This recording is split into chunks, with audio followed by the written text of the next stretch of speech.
विदु जी, दशकों से हरियाणा को हरियाणा के हिस्से का पानी नहीं मिल पा रहा। अदालत से हम जीते हैं, कानून से हम जीते हैं, लेकिन सियासत से हम हारे हैं। अमित शाह के सामने ये बात रखी गई है सीएम की ओर से। आप क्या मान रहे हैं, कोई सोल्यूशन निकलेगा रास्ता कोई? हरियाणा ये चाहता है, हरियाणा वासी चाहते हैं, भारतीय जनता पार्टी चाहती है कि राज्यों के बीच सतत सहयोग का एक माहौल बने। जो 2047 तक भारत को विकसित करने का हर भारतवासी ने स्वप्न देखा है, उस स्वप्न को पूरा करने में एक भूमिका निभाए। और इसी नाते से हम ये उम्मीद करते हैं कि वो समझौता जो हमारे बुजुर्गों ने किया था, उन समझौतों को ऑनर किया जाए।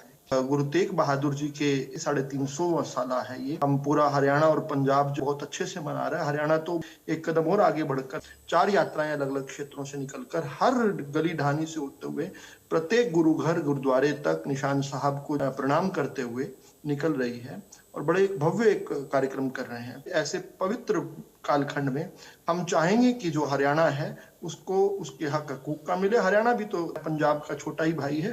पंजाब पुनर्गठन कानून था उस 1967, उसकी धारा 3 के तहत हम अस्तित्व में आए थे। उसी की धारा 68 के तहत हमारा जल बंटवारा किया गया था। लेकिन उसके बाद एक समझौतों में हमारे साथ बड़ा कुठाराघात हुआ है। जब शुरू में समझौता हुआ था तो उसमें हरियाणा को 45 लाख एकड़ फुट पानी मिलना था और पंजाब को 24 लाख एकड़ फुट पानी मिलना था। 1968 में घटाकर हरियाणा को 37.5 लाख एकड़ फुट कर दिया गया। 76 का जिसमें हरियाणा का फिर घटाकर 35 लाख एकड़ फुट कर दिया गया। 1981 में इंदिरा गांधी जी ने कहा कि मैं समझौता करवाती हूँ। हमने कहा करवाइए। तो हरियाणा का घटाकर 35 लाख एकड़ फुट कर दिया और पंजाब का 24 लाख से बढ़ाकर 42 लाख एकड़ फुट कर दिया। उसके बाद वहां भी बात नहीं बनी तो राजीव गांधी बैठे, संत लोंगवाल के साथ चर्चा की और उसमें हरियाणा को शामिल नहीं किया, राजस्थान को शामिल नहीं किया। केवल राजीव गांधी और पंजाब की पक्ष से संत लोंगवाल जी का आपस की वार्ता थी।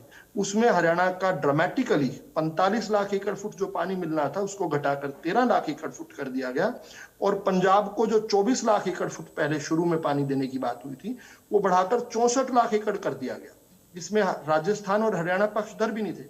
हरियाणा ने फिर कहा कि हम इस पर भी जल चढ़ाते हैं, इतना भी मिल जाए चल जाएगा। लेकिन इसके बावजूद भी आज तक एक बूंद पानी का ना पाना हर हरियाणवी के मन में ये टीस छोड़ता है। लेकिन जब से हमारी सरकार बनी है तब से हमने बहुत त्वरित प्रयास किए थे। जो 10 साल तक कांग्रेस जब केंद्र में भी थी, पंजाब में भी थी, हरियाणा में भी थी, उस समय जो प्रेसिडेंशियल रेफरेंस पर एक भी सुनवाई नहीं हुई थी। संवैधानिक तौर पर पंजाब ने सुप्रीम कोर्ट के 2002 और 4 के फैसलों के बाद उस एग्रीमेंट को ही टर्मिनेट कर दिया था। उसके खिलाफ हम प्रेसिडेंशियल रेफरेंस में गए, 10 साल तक एक भी सुनवाई नहीं हुई।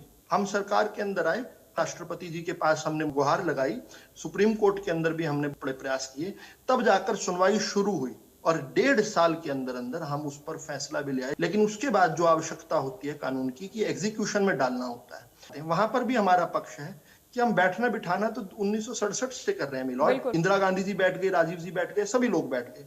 अब तो केवल आप मेरिट पर फैसला सुनाए, फिर भी कोर्ट का ये मानना है कि नहीं, 1-2 बार आपस में बैठ जाइए।